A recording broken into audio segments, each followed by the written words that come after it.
या देवी सर्वभूतेषु मातृरूपेण संस्थिता नमस्तस्यै नमस्तस्यै नमस्तस्यै नमो नमः। जय माँ भगवती, जय माँ दुर्गा। नवरात्रि के 7वें दिन माँ के 7वें स्वरूप माँ कालरात्रि की पूजा अर्चना की जाती है। माँ कालरात्रि का शरीर अंधकार की तरह काला है। माँ के लंबे बाल और बिखरे हुए हैं।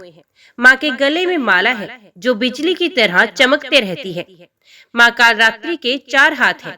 माँ के हाथों में खड्ग, लोह, शस्त्र, वर मुद्रा और अभय मुद्रा है।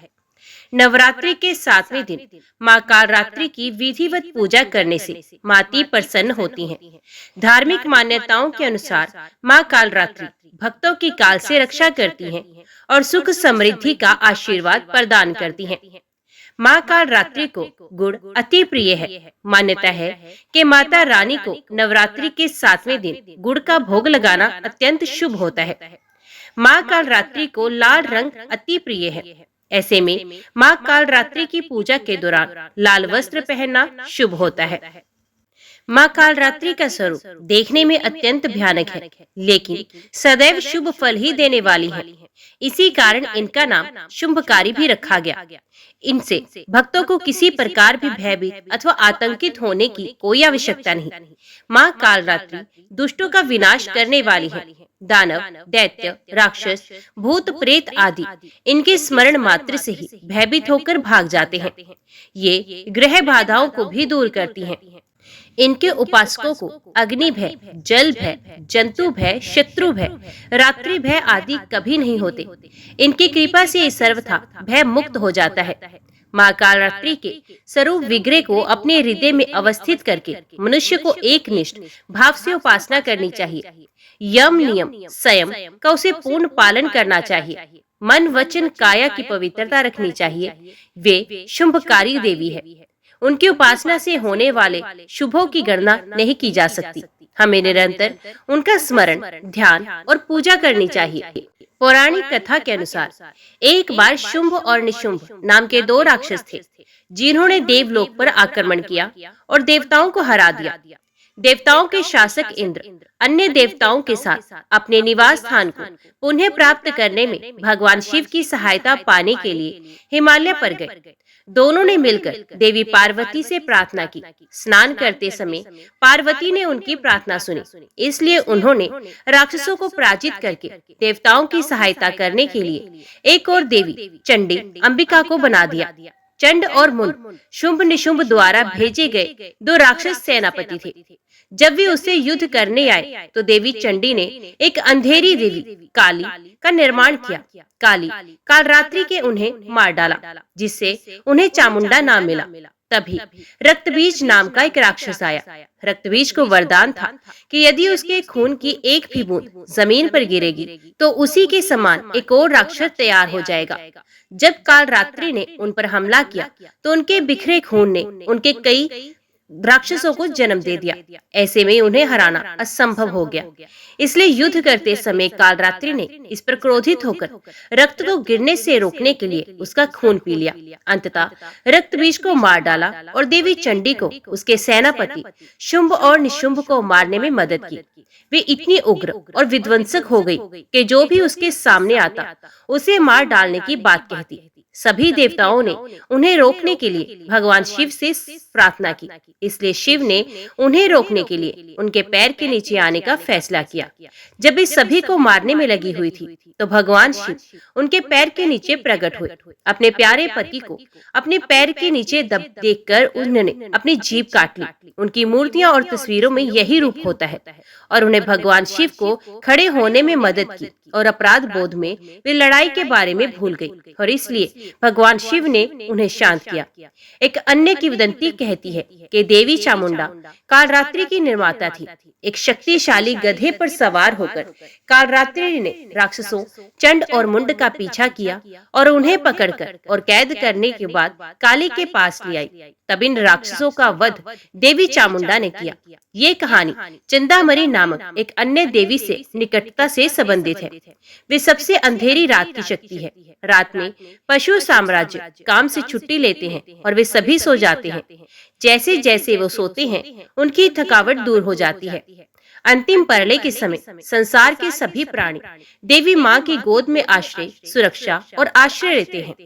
वे अंधेरी रात, मृत्यु रात्रि का समय है। वे महारात्रि और मोहरात्रि भी है। समय के अंत में जब विनाश होता है, देवी स्वयं को काल रात्रि में बदल लेती हैं, जो बिना कोई अवशेष छोड़े पूरे समय को भस्म कर देती हैं।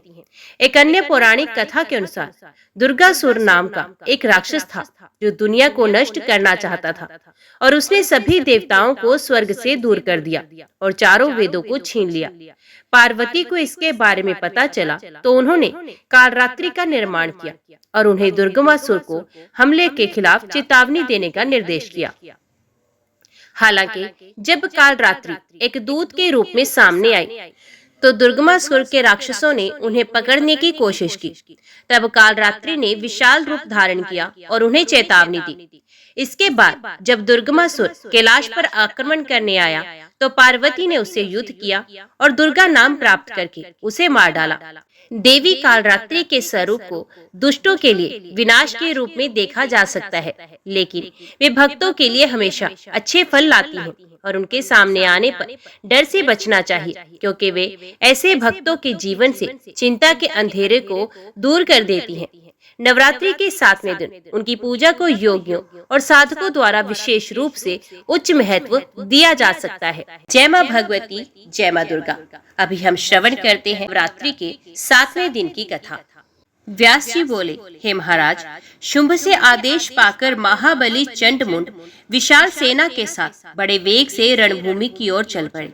तब देवताओं का हित करने वाली देवी को वहां युद्ध भूमि में विद्यमान देखकर वे दोनों महाप्रकर्मी दानव उनसे सामने युक्त वचन बोले, हे बाले, क्या तुम देवताओं की सेना का नाश करने वाले शुंभ तथा इंद्र पर विजय प्राप्त करने के कारण उद्भट स्वभाव वाले महाप्रकर्मी निशुंभ को नहीं जानती हो? हे सुंदरी, तुम यहाँ अकेली हो। हे दुर्बुद्धे, तुम मात्र कालिका और सिंह को साथ लेकर सभी प्रकार की सेनाओं से संपन्न शुंभ को जीतना चाहती हो। क्या कोई स्त्री या पुरुष तुम्हें सत्य परामर्श देने वाला नहीं है? देवता लोग तो तुम्हारे विनाश के लिए ही तुम्हें प्रेरित कर रहे हैं। हे सुकुमार अंगों वाले, तुम अपने तथा शत्रु के बल के विषय में सम्यक विचार करके ही कार्य करो। 18 भुजाओं के कारण तुम अपने पर व्यर्थ ही अभिमान करती हो। देवताओं को जीतने वाले तथा समर भूमि में पराक्रम दिखाने वाले शुंभ के समक्ष तुम्हारी इन बहुत सी व्यर्थ भुजाओं तथा श्रम प्रदान करने वाले आयुधों से क्या लाभ? अतः तुम ऐरावत की सूंड काट डालने वाले, हाथियों को विदीर्ण करने वाले और देवताओं को जीत लेने वाले शुंभ का मनोवांछित कार्य करो।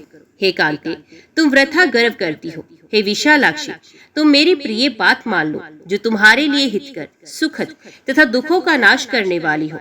शास्त्रों का तत्व जानने वाले विद्वान तथा बुद्धिमान पुरुषों को चाहिए कि दुख देने वाले कार्यों का दूर से ही त्याग करें और सुख प्रदान करने वाले कार्यों का सेवन करें। हे कोयल के समान मधुर बोलने वाले, तुम तो बड़ी चतुर हो। तुम देवताओं के मर्दन से अभय उदय को प्राप्त तथा महान शुंभ बल को प्रत्यक्ष देख लो। प्रत्यक्ष प्रमाण का त्याग करके अनुमान का आश्रय लेना बिल्कुल व्यर्थ है। किसी संदेहात्मक कार्य में विद्वान पुरुष प्रवृत्त नहीं होते। शुंभ देवताओं के महान शत्रु हैं। वे संग्राम में अजय हैं। इसलिए दैत्येंद्र शुंभ के द्वारा प्रताड़ित किए गए देवता तुम्हें युद्ध के लिए प्रेरित कर रहे हैं। हे सुंदर मुस्कान वाली, तुम देवताओं के मधुर वचनों से ठग ली गई हो। तुम्हारे प्रति देवताओं की ये शिक्षा उनका कार्य सिद्ध करने वाली तथा उन्हें दुख प्रदान करने वाली है। अपना ही कार्य साधने में तत्पर रहने वाले मित्र का त्याग कर धर्म मार्ग पर चलने वाले मित्र का ही अवलंबन करना चाहिए। देवता बड़े ही स्वार्थी हैं। मैंने तुमसे ये सत्य कहा है। अतः तुम देवताओं के शासक, विजेता, तीनों लोकों के स्वामी, चतुर, सुंदर, वीर और काम शास्त्र में प्रवीण शुंभ को स्वीकार करो। शुंभ के अधीन रहने से तुम समस्त लोकों का वैभव प्राप्त करोगी। अतएव दृढ़ निश्चय करके तुम सौंदर्य संपन्न शुंभ को अपना पति बना लो। चंड की ये बात सुनकर जगदम्बा ने मेघ के समान गंभीर ध्वनि में गर्जना की और वे बोले, धूर्त, भाग जाओ। तुम ये शलयुक्त बात व्यर्थ क्यों बोल रहे हो? विष्णु, शिव आदि को छोड़कर मैं शुंभ को अपना पति किस लिए बनाऊं? ना तो मुझे किसी को पति बनाना है और ना तो पति से मेरा कोई प्रयोजन है, क्योंकि जगत के सभी प्राणियों की स्वामिनी मैं ही हूँ। इसे तुम सुन लो। मैंने हजारों हजार शुंभ तथा निशुंभ देखे हैं और पूर्व काल में मैंने सैकड़ों दैत्यों तथा दानवों का वध किया है। प्रत्येक युग में अनेक देव समुदाय मेरे सामने ही नष्ट हो चुके हैं। दैत्यों के समूह अब फिर विनाश को प्राप्त होंगे। दैत्यों का विनाशकारी समय अब आ ही गया है। अतएव तुम अपनी संतति की रक्षा के लिए व्यर्थ प्रयत्न कर रहे हो। हे महामते, तुम वीर धर्म की रक्षा के लिए मेरे साथ युद्ध करो। मृत्यु तो अवश्य भी है, इसे टाला नहीं जा सकता। अतः महात्मा लोगों को यश की रक्षा करनी चाहिए। दुराचारी शुंभ तथा निशुंभ से तुम्हारा क्या प्रयोजन सिद्ध हो सकता है? अतः अब तुम श्रेष्ठ वीर धर्म का आश्रय लेकर देवलोक स्वर्ग चले जाओ। अब शुंभ निशुंभ तथा तुम्हारे जो अन्य बंधु बांधव हैं, वे सब भी बाद में तुम्हारा अनुसरण करते हुए वहां पहुंच जाएंगे। मैं अब क्रमश सभी दैत्यों का संहार कर डालूंगी। अब विषाद त्यागो और मेरे साथ युद्ध करो। मैं इसी समय तुम्हारा तथा तुम्हारे भाई का वध कर दूंगी। तत्पश्चात शुंभ निशुंभ, मदोमत, रक्त बीज तथा अन्य दानवों को रणभूमि में मारकर मैं अपने धाम को चली जाऊंगी। अब तुम यहाँ ठहरो अथवा शीघ्र भाग जाओ। व्यर्थ ही स्थूल शरीर धारण करने वाले हे दैत्य, तुरंत शस्त्र उठा लो और मेरे साथ अभी युद्ध करो। कायरों को सदा प्रिय लगने वाली व्यर्थ बातें क्यों बोल रहे हो? व्यास जी बोले, देवी के इस प्रकार उत्तेजित करने पर दैत्य चंड मुंड क्रोध से भर उठे और अपने बल के अभिमान में चूर उन दोनों ने वेगपूर्वक अपने धनुष की प्रत्यंचा की भीषण टंकार की। उसी समय दसों दिशाओं को गुंजित करती हुई भगवती ने भी शंखनाद किया और बलवान सिंह ने भी कुपित होकर गर्जन किया। उस गर्जन से इंद्र आदि देवता, मुनि, यक्ष, गंधर्व, सिद्ध, साध्य और किन्नर बहुत हर्षित हुए। तदंतर चंडिका और चंड में परस्पर बाण, तलवार, गदा आदि के द्वारा भीषण संग्राम होने लगा, जो कायरों के लिए भयदायक था। चंडिका ने दैत्य चंड के द्वारा छोड़े गए बाणों को अपने तीक्ष्ण बाणों से काट दिया और फिर वे चंड पर अपने सर्प सदृश भयंकर बाण छोड़ने लगी। उस समय संग्राम में आकाश मंडल बाणों से उसी प्रकार आच्छादित हो गया जैसे वर्षा ऋतु के अंत में किसानों को भय प्रदान करने वाली टिड्डियों से आकाश छा जाता है। उसी समय अतीव भयंकर मुंड भी सैनिकों के साथ बड़ी तेजी से रणभूमि में आ पहुंचा और क्रोधित होकर बाणों की वर्षा करने लगा। तब मुंड के द्वारा प्रक्षिप्त महान बाण समूह को देखकर अंबिका बहुत कुपित हुई। क्रोध के कारण उनका मुख मेघ के समान काला, आंखें काले पुष्प के समान लाल और भौहें टेढ़ी हो गई। उसी समय देवी के ललाट पटल पर सहसा भगवती काली प्रकट हुई। अत्यंत क्रूर वे काली व्याघ्र चरम पहने थी और गज चरम के उत्तरीय वस्त्रों से सुशोभित थी। उन भयानक काली ने गले में मुंडमाला धारण कर रखी थी और उनका उदर सूखी बावली के समान प्रतीत हो रहा था। अत्यंत भीषण तथा भय प्रदान करने वाली वे भगवती काली हाथ में खड्ग, पाश तथा खटवांग धारण किए हुई थी। रौद्र रूप वाली वे काली साक्षात दूसरी काल रात्रि के समान प्रतीत हो रही थी। विशाल मुख और तथा विस्तृत जघन प्रदेश वाली ये भगवती काली बार बार जीवा लप लपाती हुई बड़े वेग से असुर सैनिकों का संहार करने लगी।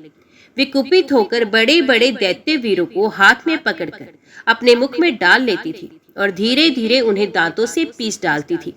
घंटा तथा आरोहियों समेत हाथियों को अपने हाथ में पकड़कर वे देवी उन्हें मुख में डाल लेती थी, उन्हें चबा चबा कर अट्टहास करने लगती थी। उसी प्रकार घोड़ों, ऊंटों और सारथियों सहित रथों को अपने मुख में डालकर दांतों से अत्यंत भयानक रूप से चबाने लगती थी। अपनी सेना को मारे जाते देखकर महान असुर चंडमुंड ने निरंतर बाण वृष्टि के द्वारा भगवती को आच्छादित कर दिया। चंड ने सूर्य के समान तेजस्वी तथा भगवान विष्णु के सुदर्शन चक्र के तुल्य प्रभाव वाला चक्र बड़े वेग से देवी पर चला दिया और वे बार बार गर्जने लगा। उसे गर्जन करते देखकर काली ने अपने एक ही बाण से उसके सूर्य तुल्य तेजस्वी तथा सुदर्शन चक्र सदृश प्रभा वाले चक्र को काट डाला।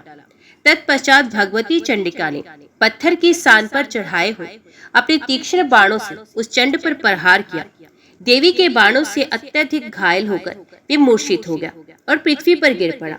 उस समय अपने भाई को पृथ्वी पर गिरा हुआ देखकर मुंड दुख से व्याकुल हो उठा और कुपित होकर कालिका के ऊपर बाणों की वर्षा करने लगा। भगवती चंडिका ने मुंड के द्वारा की गई अत्यंत भीषण बाण वर्षा को अपने द्वारा छोड़े गए इश्क शास्त्रों से बलपूर्वक तिल तिल करके क्षण भर में ही नष्ट कर डाला। तत्पश्चात चंडिका ने एक अर्धचंद्राकार बाण से मुंड पर पुनः प्रहार किया, जिससे वे महाशक्तिशाली दैत्य मदहीन होकर पृथ्वी पर गिर पड़ा। ये देखकर उस समय दानवों की सेना में महान हाहाकार मच गया। आकाश में विद्यमान सभी देवताओं की व्यथा दूर हो गई और वे हर्ष से भर उठे। इसके बाद कुछ देर में मूर्छा दूर होने पर चंड ने एक विशाल गदा लेकर बड़े वेग से कालिका की दाहिनी भुजा पर प्रहार किया। भगवती कालिका ने उसके गदा प्रहार को रोककर अभिमंत्रित करके छोड़े गए बाण पास से उस महान असुर को शीघ्र ही बांध लिया। उधर जब मुंड चेतना में आया तो अब अपने अनुज को पाशस्त्र में बलपूर्वक बंधा देखकर कवच पहने हुए वे अपने हाथ में एक सुदृढ़ शक्ति लेकर आ गया। तब भगवती काली ने उस दूसरे भाई दानव मुंड को बड़े वेग से अपनी ओर आता हुआ देखकर उसे भी बड़ी मजबूती से बांध लिया। इस प्रकार महाबली चंड मुंड को खरगोश की तरह पकड़कर जोर जोर से हंसती हुई वे कालिका अंबिका के पास आ पहुंची। उनके पास आकर कालिका कहने लगी, हे प्रिय, मैं रण यज्ञ में पशु बलि के लिए इन रण दुर्जय दानवों को यहाँ ले आई हूँ, आप इन्हें स्वीकार करें। तब उन लाए गए दोनों दानवों को भेड़िए की तरह दीनहीन देखकर भगवती अंबिका ने कालिका से मधुरता भरी वाणी में कहा, हे रणप्रिय, ना इनका वध करो ना ही इन्हें छोड़ो, तुम चतुर हो, अतः किसी उपाय से अब तुम्हें शीघ्र ही देवताओं का कार्य सिद्ध करना चाहिए। अंबिका की ये बात सुनकर कालिका ने उनसे पुनः कहा, जिस प्रकार यज्ञ भूमि में यूप स्थापित किए जाते हैं उसी प्रकार विख्यात युद्ध यज्ञ में बलिदान स्तंभ के रूप में प्रतिष्ठित खड़ग के द्वारा मैं आलंब पूर्वक इस तरह इनका वध करूंगी जिससे हिंसा नहीं होगी। ऐसा कहकर देवी कालिका ने तुरंत तलवार से उन दोनों का सर काट लिया और वे आनंद पूर्वक रुधिर पान करने लगे। इस प्रकार उन दोनों दैत्यों को मारा गया देखकर अंबिका ने प्रसन्न होकर कहा, तुमने आज देवताओं का महान कार्य किया है, इसलिए मैं तुम्हें एक शुभ वरदान दे रही हूँ। हे कालिके, चूंकि तुमने चंडमुंड का वध किया है, इसलिए अब तुम इस पृथ्वी लोक में चामुंडा इस नाम से अत्यधिक विख्यात होगी। हे राजन, उन दोनों दैत्यों को मारा गया देखकर मरने से बचे सभी सैनिक भागकर राजा शुंभ के पास गए। कुछ सैनिकों के अंग बाणों से छिद गए थे, कुछ के हाथ कट गए थे, उनके पूरे शरीर से रक्त बह रहा था। वे सब रोते हुए नगर में पहुंचे। दैत्यराज शुंभ के पास जाकर वे सब बार बार चीख पुकार करने लगे, हे महाराज, हमें बचा लीजिए, बचा लीजिए, नहीं तो आज हमें कालिका खा जाएगी। उसने देवताओं का मर्दन करने वाले महावीर चंडमुंड को मार डाला है और वे बहुत से सैनिकों को खा गई है। अंग भंग हुए हम लोग इस समय भय से व्याकुल हैं। हे प्रभु, मरे पड़े हाथियों, घोड़ों, ऊंटों तथा पैदल सैनिकों से उस कालिका ने युद्ध भूमि को अत्यंत डरावना बना दिया है। उसने समर भूमि में रक्त की नदी बना डाली है, जिसमें मांस कीचड़ की भांति, मस्तक के केश से वार के सदृश और टूटे हुए रथों के पहिए, भंवर के समान सैनिकों के कटे हाथ आदि मछली के समान और सर तुम्बी के फल के तुल्य प्रतीत हो रहे हैं। वे रुधिर नदी कायरों को भयभीत करने वाली तथा देवताओं के हर्ष को बढ़ाने वाली है।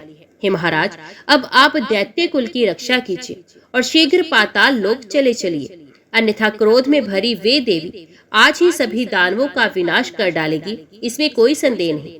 हे दानवेंद्र, अंबिका का वाहन सिंह भी युद्ध भूमि में दानवों को खाता जा रहा है और कालिका देवी अपने बाणों से दैत्य सैनिकों का अनेक तरह से वध कर रही है। अतएव हे राजेंद्र, आप भी कोप के वशीभूत होकर अपने भाई निशुंभ से मरने का व्यर्थ विचार कर रहे हैं। हे महाराज, राक्षस कुल का नाश करने वाली ये क्रूर स्त्री जिसके लिए आप अपने बंधुओं को मरवा डालना चाहते हैं, यदि आपको प्राप्त हो भी गई तो ये आपको क्या सुख प्रदान करेगी। हे महाराज, जगत में जय तथा पराजय दैव के अधीन होती है। बुद्धिमान को चाहिए कि अल्प प्रयोजन के लिए भारी कष्ट न उठाए। हे प्रभु, जिसके अधीन ये सारा जगत रहता है, उस विधाता का अद्भुत कर्म तो देखिए। किस स्त्री ने अकेले ही संपूर्ण राक्षसों का संहार कर डाला। आप लोकपालों को जीत चुके हैं और इस समय आपके पास बहुत से सैनिक भी हैं, तथापि एक स्त्री युद्ध के लिए आपको ललकार रही है। ये महान आश्चर्य की बात है। पूर्व काल में आपने पुष्कर तीर्थ में एक देवालय में तप किया था। उस समय वर प्रदान करने के लिए लोक पितामह ब्रह्मा जी आपके पास आए थे। हे महाराज, जब ब्रह्मा जी ने आपसे कहा, हे सुव्रत, वर मांगो, तब आपने ब्रह्मा जी से अमर होने की ये प्रार्थना की थी। देवता, दैत्य, मनुष्य, सर्प, किन्नर, यक्ष और पुरुषवाचक जो भी प्राणी हैं, इनमें किसी से भी मेरी मृत्यु ना हो। हे प्रभु, इसी कारण से ये श्रेष्ठ स्त्री आपका वध करने की इच्छा से आई हुई है। अतएव हे राजेंद्र, बुद्धि से ऐसा विचार करके अब आप युद्ध मत कीजिए। इन देवी अंबिका को ही महामाया परमा प्रकृति मानिए। हे राजेंद्र, कल्प के अंत में ये भगवती ही संपूर्ण सृष्टि का संहार करती है। सब पर शासन करने वाली ये कल्याणमयी देवी संपूर्ण लोकों तथा देवताओं को भी उत्पन्न करने वाली है। ये देवी तीनों गुणों से युक्त हैं, फिर भी ये विशेष रूप से तमोगुण से युक्त और सभी प्रकार की शक्तियों से संपन्न है। ये अजय, विनाश रहित, नित्य, सर्वज्ञ तथा सदा विराजमान रहती हैं। वेद माता गायत्री और संध्या के रूप में प्रतिष्ठित ये देवी संपूर्ण देवताओं को आश्रय प्रदान करती हैं। ये देवी निर्गुण तथा सगुण रूप वाली, स्वयं सिद्धि स्वरूपिणी, संपूर्ण सिद्धियों को देने वाली, अविनाशिनी, आनंद स्वरूपा, सबको आनंद देने वाली, गौरी नाम से विख्यात तथा देवताओं को अभय प्रदान करने वाली है। हे महाराज, ऐसा जानकर आप इनके साथ वैरभाव का परित्याग कर दीजिए। हे राजेंद्र, आप इनकी शरण में चले जाइए। ये भगवती आपकी रक्षा करेंगी। आप इनके सेवक बन जाइए और इस प्रकार अपने कुल का जीवन बचा लीजिए। मरने से बचे हुए जो दैत्य हैं, वे भी दीर्घजीवी हो जाएंगे। उनका ये वचन सुनकर देवसेना का मर्दन करने वाले शुंभ ने महान वीरों के प्राकर गुण से संपन्न यथारथ वचन कहना आरंभ किया। शुंभ बोला, अरे मूर्खो, चुप रहो। तुम लोग युद्ध भूमि से भाग आए हो। तुम्हें यदि जीवित रहने की प्रबल अभिलाषा है तो तुम सब अभी पाताल लोक चले जाओ। जब ये सारा संसार ही दैव के अधीन है, तब विजय के संबंध में मुझे क्या चिंता हो सकती है। जैसे हम लोग दैव के अधीन हैं, वैसे ही ब्रह्मा आदि देवता ही सदा दैव के अधीन रहते हैं। ब्रह्मा, विष्णु, महेश, यम, अग्नि, वरुण, सूर्य, चंद्र, इंद्र, ये सब देवता सदा दैव के अधीन हैं। हे मूर्खो, तब मुझे किस बात की चिंता? जो होना होगा वे तो होकर रहेगा। जैसी भविष्यता होती है, उसी प्रकार का उद्यम भी आरंभ हो जाता है। सब प्रकार से ऐसा विचार करके विद्वान लोग कभी शोक नहीं करते। ज्ञानी लोग मृत्यु के भय से अपने धर्म का त्याग नहीं करते। समय आने पर दैव की प्रेरणा से मनुष्य को सुख, दुख, आयु, जीवन तथा मरण ये सब निश्चित रूप से प्राप्त होते हैं। अपना अपना समय पूरा हो जाने पर ब्रह्मा, विष्णु और महेश भी नष्ट हो जाते हैं। इंद्र सहित सभी देवता भी अपनी आयु के अंत में विनाश को प्राप्त होते हैं। उसी प्रकार मैं भी सर्वथा काल का वशवर्ती हूँ। अतः अब मुझे विनाश अथवा विजय जो भी प्राप्त होगी, उसे मैं अपने धर्म का सम्यक पालन करते हेतु स्वीकार करूंगा। जब इस स्त्री ने मुझे युद्ध के लिए ललकारा है, तब उसके भय से भागकर मैं सैकड़ों वर्ष जीवित रहने की आशा क्यों करूं? मैं आज ही उसके साथ युद्ध करूंगा, फिर जो होना होगा वो होकर रहेगा। युद्ध में विजय अथवा मृत्यु जो भी प्राप्त होगी, उसे मैं स्वीकार करूंगा। दैव मिथ्या है, ऐसा उद्यमवादी विद्वान कहते हैं। इस प्रकार जो शास्त्र को जानते हैं, उन उद्यमवादी विद्वानों की बात युक्ति युक्त भी है। बिना उद्यम किए मनोरथ कभी सिद्ध नहीं होते। केवल कायर लोग ही कहते हैं कि जो होना होगा वे होकर रहेगा। अदृष्ट प्रारब्ध बलवान होता है, ऐसी बात मूर्ख कहते हैं, ना कि पंडित जन। प्रारब्ध की सत्ता है, इसमें क्या प्रमाण हो सकता है? क्योंकि जो स्वयं अदृष्ट है, ये भला कैसे दिखाई पड़ सकता है? अदृष्ट को कभी किसी ने नहीं देखा ही क्या? ये तो मूर्खों के लिए विभिक्षिका मात्र है, इसका कोई आधार नहीं। केवल कष्ट की स्थिति में मन को ढांढस देने के लिए ये सहारा मात्र अवश्य बन जाता है। आटा पीसने वाली कोई स्त्री चक्की के पास चुपचाप बैठी रहे तो बिना उद्यम किए किसी प्रकार भी आटा तैयार नहीं हो सकता। उद्यम करने पर ही हर प्रकार से कार्य सिद्ध होता है। जब कभी उद्यम करने में कमी रह जाती है, तब कार्य किसी तरह सिद्ध नहीं हो पाता है। देश, काल, अपना बल तथा शत्रु का बल, इन सबकी पूरी जानकारी करके किया गया कार्य निश्चय ही सिद्ध होता है। ये आचार्य बृहस्पति का वचन है। ऐसा निश्चय करके दैत्यराज शुंभ ने महान असुर रक्तबीज को विशाल सेना के साथ समरभूमि में जाने की आज्ञा दी। शुंभ बोला, हे विशाल भुजाओं वाले रक्तबीज, तुम युद्ध भूमि में जाओ और हे महाभाग, अपनी पूरी शक्ति लगाकर युद्ध करो। रक्तबीज बोला, हे महाराज, आपको तनिक भी चिंता नहीं करनी चाहिए। मैं इसी स्त्री को या तो मार डालूंगा या तो इसे आपके अधीन कर दूंगा। आप मेरा बुद्धि चातुर्य देखें। मेरे आगे देवताओं के प्रिय ये बाला है ही क्या। मैं इसे युद्ध में बलपूर्वक जीतकर आपकी दासी बना दूंगा। हे कुरुश्रेष्ठ, ऐसा कहकर महान असुर रक्तबीज रथ पर आरूढ़ होकर अपनी सेना को साथ लेकर चल पड़ा। हाथी, घोड़े, रथ तथा पैदल सैनिकों से चारों ओर से आवृत हुआ रक्तबीज रथ पर आरूढ़ होकर पर्वत पर विराजमान भगवती की ओर चल दिया। उसे आता हुआ देखकर देवी ने शंख बजाया। वे शंखनाद सभी दैत्यों के लिए भयदायक तथा देवताओं के लिए हर्षवर्धक था। उस भीषण शंख ध्वनि को सुनकर वे रक्तबीज बड़े वेग से देवी चामुंडा के पास पहुंचकर मधुर वाणी में उनसे कहने लगा, हे बाले, क्या तुम कायर समझकर अपने शंखनाद से मुझको डरा रही हो? हे कोमलांगी, क्या तुमने मुझे धूम्रलोचन समझ रखा है? मेरा नाम रक्तबीज है। मैं यहाँ तुम्हारे ही पास आया हूँ। यदि तुम्हारी युद्ध करने की इच्छा हो तो तैयार हो जाओ। मुझे तुमसे भय नहीं है।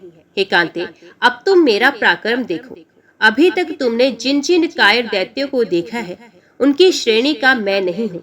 तुम जिस तरह से चाहो वैसे लड़ दो। हे सुंदरी, यदि तुमने वृद्धजनों की सेवा की हो, नीति शास्त्र का अध्ययन किया हो, अर्थशास्त्र को पढ़ा हो, विद्वानों की गोष्ठी में भाग लिया हो, और यदि तुम्हें साहित्य तथा तंत्र विज्ञान का ज्ञान हो, तो मेरी हितकर यथार्थ तथा प्रमाणिक बात सुन लो।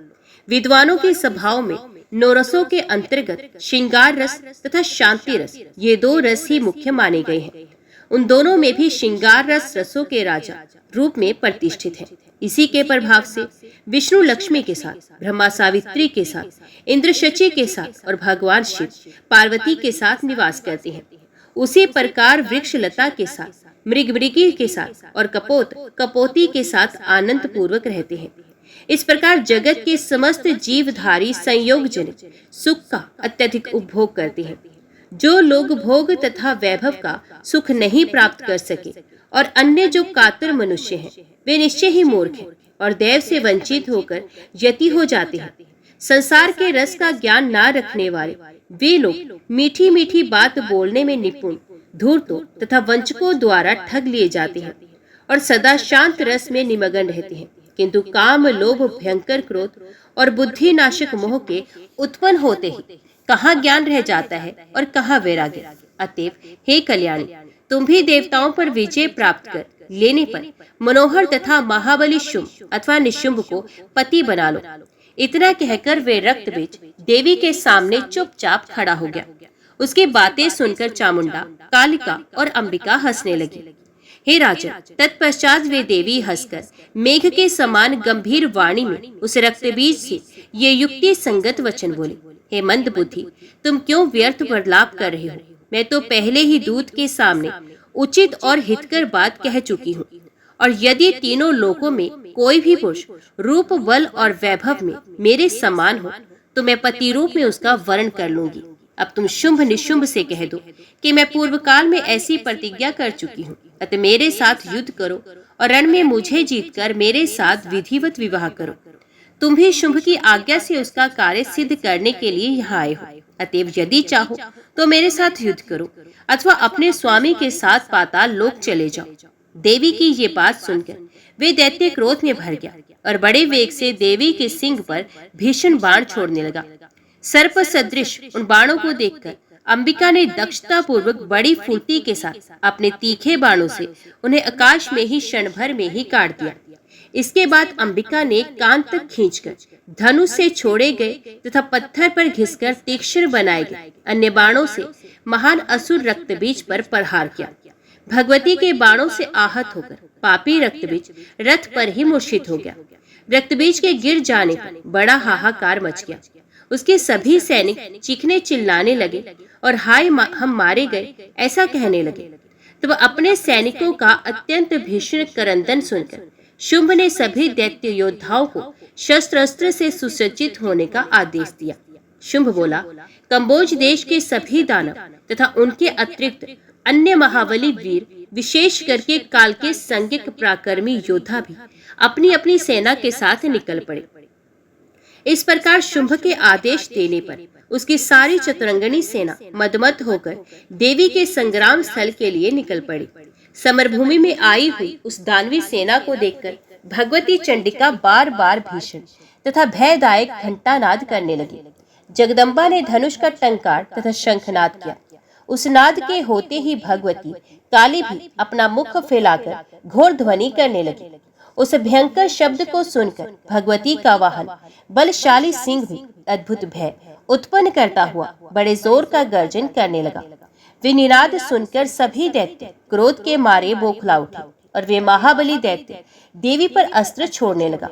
उस भयानक तथा रोमांचकारी महासंग्राम में ब्रह्मा आदि देवताओं की विभिन्न शक्तियां भी चंडिका के पास पहुंच गई। जिस देवता का जैसा रूप था, भूषण तथा वाहन था, ठीक उसी प्रकार के रूप, भूषण तथा वाहन से युक्त होकर सभी देवियां रणक्षेत्र में पहुंच गई। ब्रह्मा जी की शक्ति, जो ब्रह्मणी नाम से विख्यात हुई, हाथ में अक्ष सूत्र तथा कमंडलू धारण करके हंस पर आरूढ़ हो वहां आई। भगवान विष्णु की शक्ति वैष्णवी गरुड़ पर सवार होकर रणभूमि में आई। वे पीतांबर से विभूषित थी तथा उन्होंने हाथों में शंख, चक्र, गदा, पद्म धारण कर रखा था। शंकर की शक्ति भगवती शिवा बैल पर सवार होकर हाथ में उत्तम त्रिशूल लिए, मस्तक पर अर्धचंद्र धारण किए तथा सर्प के कंगन पहने वहां उपस्थित हुई। भगवान कार्तिकेय के समान ही रूप धारण करके सुंदर मुख वाली भगवती कुमारी युद्ध की इच्छा से हाथ में शक्ति धारण करके मयूर पर आरूढ़ होकर आई।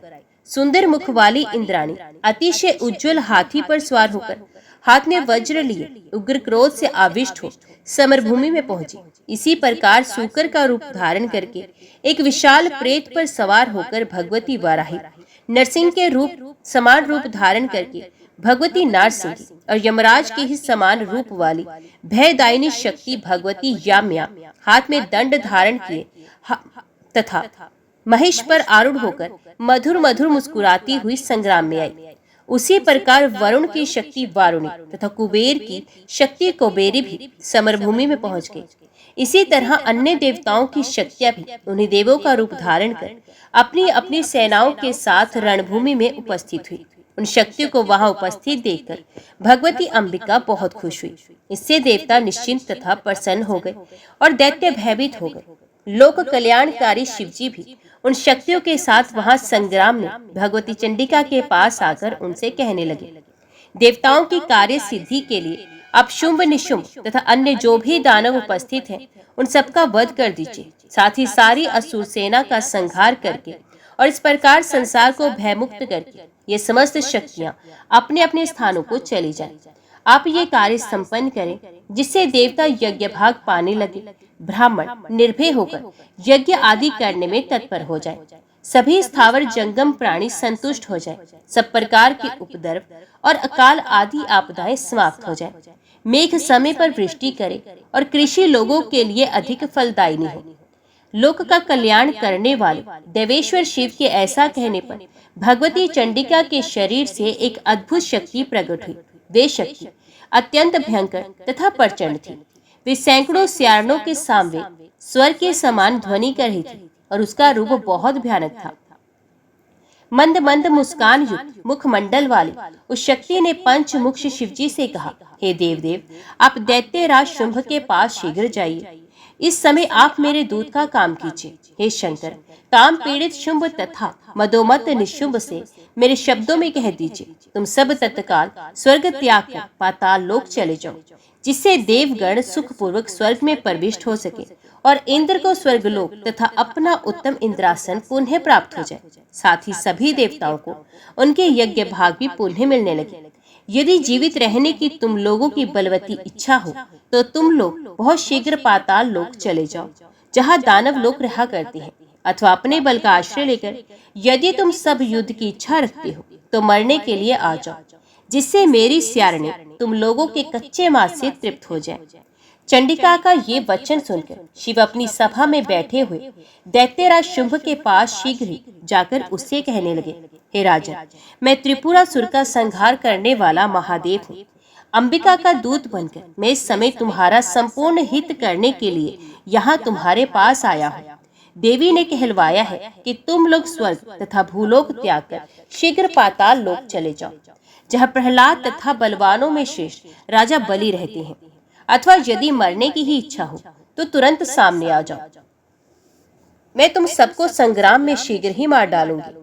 तुम लोगों के कल्याण के लिए महारानी अंबिका ने ऐसा कहा है।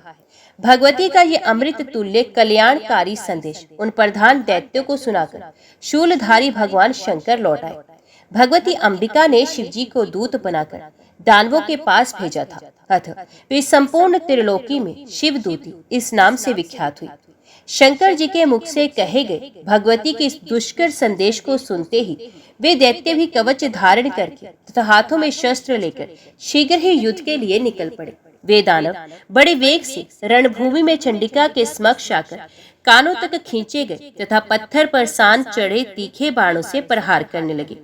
भगवती काली का त्रिशूल, गदा और शक्ति से दानवों को विदीर्ण करती हुई उनका भक्षण करती हुई युद्ध में विचरने लगी। भगवती ब्राह्मणी युद्ध में अपने कमंडलों के जल के प्रक्षेप मात्र से उन महाबली दानवों को प्राण शून्य कर देती थी। वृषभ पर विराजमान भगवती माहेश्वरी अपने त्रिशूल से रण में दानवों पर बड़े वेग से प्रहार करती थी और उन्हें मारकर धराशायी करती थी। भगवती वैष्णवी गदा तथा चक्र के प्रहार से दानवों को निष्प्राण तथा सिर वहीन कर डालती थी। इंद्र की शक्ति देवी ऐन्द्री ऐरावत हाथी की सूंड की चोट से पीड़ित बड़े बड़े दैत्य को अपने वज्र के प्रहार से भूतल पर गिरा देती थी। देवी वराही कुपित होकर अपने तुंड तथा भयंकर दाड़ों के प्रहार से सैकड़ों दैत्य और दानवों को मार डालती थी। देवी नारसिंगी अपने तीक्ष्ण नखों से बड़े बड़े दैत्यों को फाड़ फाड़ कर खाती हुई रणभूमि में विचर रही थी तथा बार बार गर्जना कर रही थी। शिवदूती अपने अट्टाहस से ही दैत्यों को धराशायी कर देती थी और चामुंडा तथा कालिका बड़ी शीघ्रता से उन्हें खाने लगती थी। मयूर पर विराजमान भगवती कुमारी देवताओं के कल्याण के लिए कानों तक खींचे गए तथा पत्थर पर सान चढ़े तीक्ष्ण बाणों से शत्रुओं का संहार करने लगी। भगवती वारुणी सम्रांगण में दैत्यों को अपने पाश में बांधकर उन्हें अचेत करके एक के ऊपर एक के क्रम से गिरा देती थी और वे निष्प्राण हो जाते थे। इस प्रकार उन्मात्र शक्तियों के प्रयास से दानवों की वे ओजस्विनी तथा पराक्रमी सेना युद्ध भूमि में तहस नहस होकर भाग खड़ी हुई। उस सेना रूपी समुद्र में बड़े जोर से रोने चिल्लाने की ध्वनि होने लगी। देवी के गणों के ऊपर देवता पुष्पों की वर्षा करने लगे। दानवों के भयंकर चित्कार तथा देवताओं की जय ध्वनि सुनकर रक्तबीज बहुत कुपित हुआ। उस समय दैत्यों को पलायित देखकर तथा देवताओं को गरजते हुए देखकर वे महाबली तथा तेजस्वी दैत्य रक्तबीज युद्ध भूमि में स्वयं आ डटा। वे आयुधों से सुसज्जित होकर रथ पर सवार था और प्रत्यंचा की अद्भुत टंकार करता हुआ क्रोध के मारे आंखें लाल किए युद्ध के लिए देवी के सम्मुख आ गया। हे राजन, किसी समय शंकर जी ने उस दानव रक्तबीज को ये बड़ा ही अद्भुत वर दे डाला था। मैं उसे बता रहा हूँ, आप सुनिए। उस दानव के शरीर से जब रक्त की बूंद पृथ्वी पर गिरती थी तब उसी के रूप तथा पराक्रम वाले दानव तुरंत उत्पन्न हो जाते थे। भगवान शंकर ने उसे ये बड़ा ही अद्भुत वर दे दिया था कि तुम्हारे रक्त से असंख्य महान पराक्रमी दानव उत्पन्न हो जाएंगे। उस वरदान के कारण अभिमान में भरा हुआ वह दैत्य अत्यंत कुपित होकर कालिका समेत अंबिका को मारने के लिए बड़े वेग से रणभूमि में पहुंचा। गरुड़ पर विराजमान वैष्णवी शक्ति को देखकर उस दैत्येंद्र ने उन कमल नैनी देवी पर बर्शी से प्रहार किया। तब उस शक्तिशाली वैष्णवी शक्ति ने अपनी गदा से उस प्रहार को विफल कर दिया और अपने चक्र से महान असुर रक्तबीज पर आघात किया। उस चक्र के लगने पर रक्तबीज के घायल शरीर से रक्त की विशाल धारा बह चली, मानो वज्र प्रहार से घायल पर्वत के शिखर से गेरू की धारा बह चली हो। पृथ्वी तल पर जहां जहां रक्त की बूंदें गिरती थी वहां वहां उसी के समान आकार वाले हजारों कुश उत्पन्न हो जाते थे। तदंतर इंद्र की शक्ति ऐन्द्री ने क्रोध में भरकर उस महान असुर रक्त बीज पर वज्र से आघात किया, जिससे उसके शरीर से और रक्त निकलने लगा। तब उसके रक्त से अनेक रक्त बीज उत्पन्न हो गए और उसी के समान प्राक्रमी तथा आकार वाले थे। वे सबके शव शस्त्र संपन्न तथा युद्धोन्मत्त थे। ब्राह्मणी ने कुपित होकर उसे ब्रह्मदंड से बहुत मारा और देवी माहेश्वरी ने अपने त्रिशूल से उस दानव को विदीर्ण कर दिया।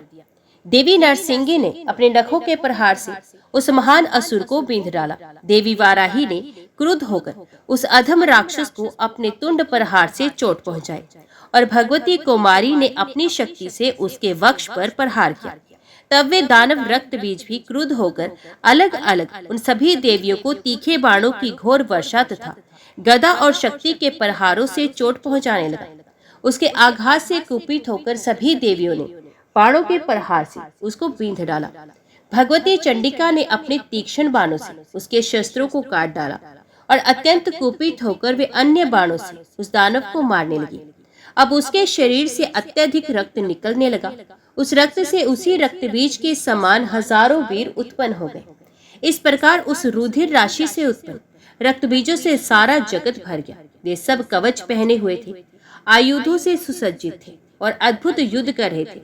उन असंख्य रक्त बीजों को प्रहार करते देखकर देवता भयभीत, आतंकित, विषादग्रस्त और शोक संतप्त हो गए। वे सोचने लगे, इस समय रक्त बीज के रक्त से उत्पन्न ये हजारों विशालकाय और महाप्रकर्मी दानव किस प्रकार विनष्ट होंगे। यहाँ रणभूमि में केवल भगवती चंडिका है और उनके साथ में देवी काली तथा कुछ मातृकाएं हैं। केवल इन्हीं देवियों को मिलकर सभी दानवों को जीतना है। ये तो महान कष्ट है। इसी समय यदि अचानक शुंभ अथवा निशुंभ भी सेना के साथ संग्राम में आ जाएगा तब तो बहुत बड़ा अनर्थ हो जाएगा।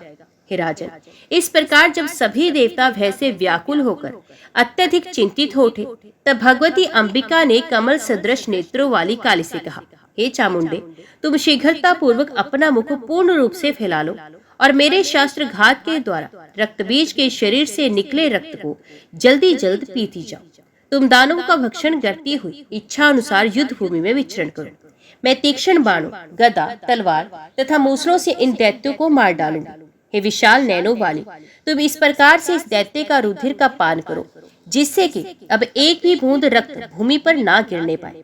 तब इस ढंग से भक्षण किए जाने पर दूसरे दानव उत्पन्न नहीं हो सकेंगे। इस प्रकार इन दैत्यों का नाश अवश्य हो जाएगा। इसके अतिरिक्त दूसरा कोई उपाय नहीं है।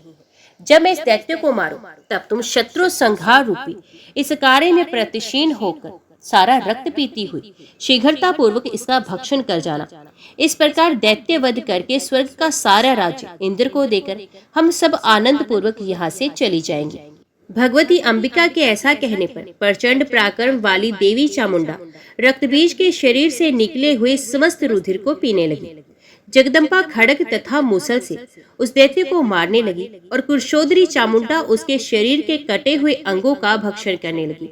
अब वे रक्त बीज भी कुपित होकर गदा के प्रहारों से चामुंडा को घायल करने लगा। फिर भी वे शीघ्रता पूर्वक उसका रुधिर पीती रही और उसका भक्षण करती रही।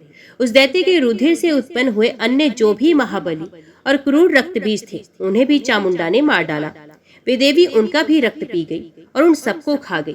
इस प्रकार भगवती ने जब सभी कृत्रिम रक्त बीजों का भक्षण कर लिया तब जो वास्तविक रक्त बीज था उसे भी मारकर उन्होंने खड़ग से उसके अनेक टुकड़े करके भूमि पर गिरा दिया।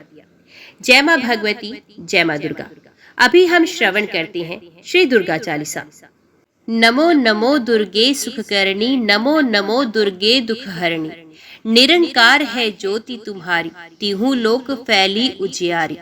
शशि ललाट मुख महा विशाला, नेत्र लाल भक्ति विकराला।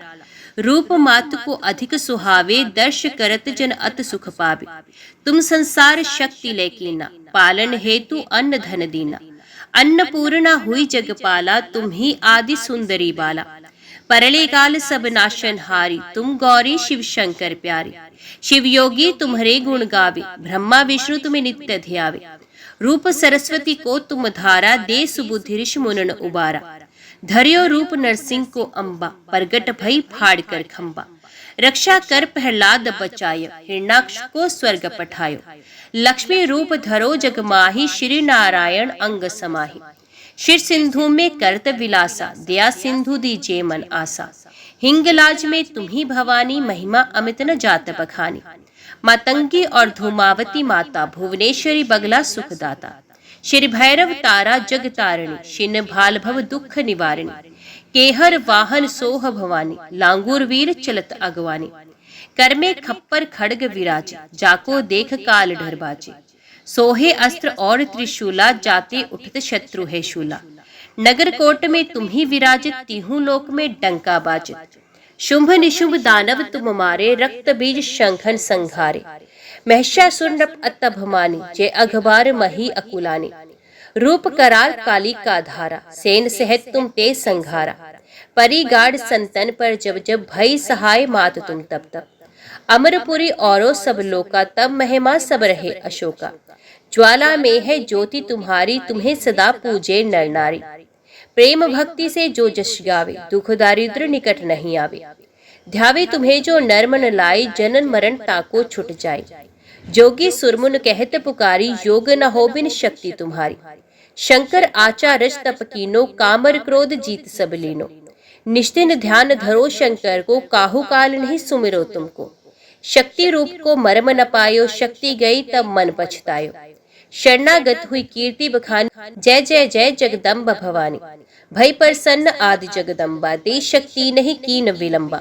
मोको मात कष्ट अत घेरो, तुम बिन कौन हरे दुख मेरो। आशा तृष्णा निपट सतावे, रिपु मूर्ख मोहि रट पावे। शत्रु नाश कीजे महारानी, सुमिरो इच्छित तुम्हें भवानी। करो कृपा हे मात दयाला, रिद्धि सिद्धि दे करो निहाला। जब लग ज्यों दिया फल पाओ, तुम्हारो जश में सदा सुनाओ। दुर्गा 40 सात जाग कोई गावे, सब सुख भोग परम पद पावे। देवी दास शरण निज जानी, करो कृपा जगदम्ब भवानी। जय माँ भगवती, जय माँ दुर्गा। आज के वीडियो में इतना ही। उम्मीद करती हूँ वीडियो आपको पसंद आई होगी। वीडियो पसंद आई हो तो वीडियो को लाइक और चैनल को सब्सक्राइब जरूर कीजिएगा। जय माता दी लिखकर कमेंट बॉक्स में अपनी हाजिरी और अपने सुझाव देना ना भूलेगा। तो मिलते हैं अगली कथा अगली वीडियो के साथ। तब तक के लिए देखते व सुनते रहिए। जय मां कंजर, जय माता दी।